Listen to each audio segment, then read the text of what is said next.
Yes, അങ്ങനെ news മോർണിംഗിലേക്ക് വിശദമായി വരുമ്പോൾ സൈഫ്, നമുക്ക് ചില കാര്യങ്ങൾ നമുക്ക് ജീവിതത്തിൽ നമ്മൾ ചെറിയ കുട്ടിക്കാലത്തൊക്കെ സിനിമകളൊക്കെ പ്രത്യേകിച്ച് നമ്മൾ ഒരുപാട് സ്വാധീനിക്കും. അതിലെ അഭിനേതാക്കൾ നമ്മൾ ഒരുപാട് സ്വാധീനിക്കും. നമ്മൾ ഒരുപാട് ചിരിപ്പിക്കുന്ന ആളുകളുണ്ടാവും. എപ്പോഴും നമ്മുടെ മനസ്സിലുണ്ടാവുക ചിരിപ്പിച്ച ആളുകളാണ്. വില്ലന്മാർ നമ്മുടെ മനസ്സിലുണ്ടാവില്ല. എപ്പോഴും ചിരിപ്പിച്ച, കാരണം നമ്മുടെ ഒരുപാട് ഇമോഷനുകൾക്ക് ഭാവം പകർന്ന ആളുകളാണ്. അവരെ പറ്റി നമ്മൾ എപ്പോഴും ഓർക്കും അല്ലെ?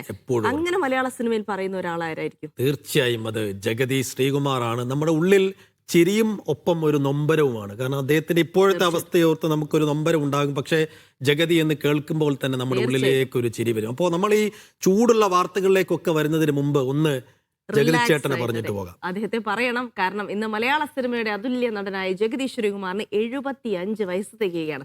അപകടത്തെ തുടർന്ന് കഴിഞ്ഞ 14 വർഷമായി തിരുവനന്തപുരത്തെ വീട്ടിൽ വിശ്രമത്തിലാണ് ജഗതി. ഈ മാസം 23-ന് കഴക്കൂട്ടം അൽസാജിൽ വിപുലമായ ആഘോഷ പരിപാടികളും നടത്തും.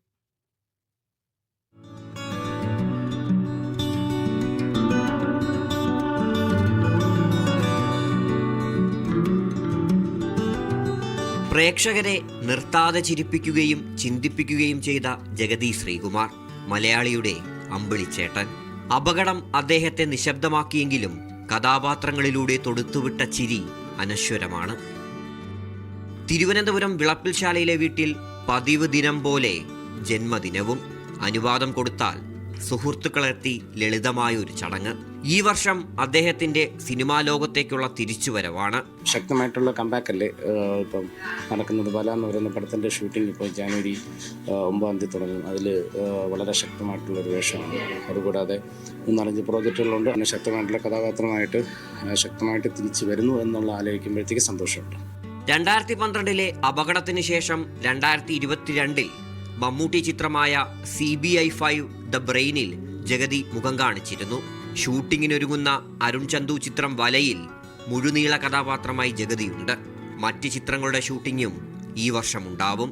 2012 അപകടത്തിന് ശേഷം ജഗതി ചേട്ടന്റെ ലോകം ഈ വീടാണ്.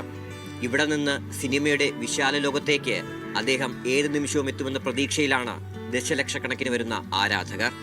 ക്യാമറ പേഴ്സൺ സാദിഖ് പാർക്കലിനൊപ്പം RB സനു, മീഡിയ 1.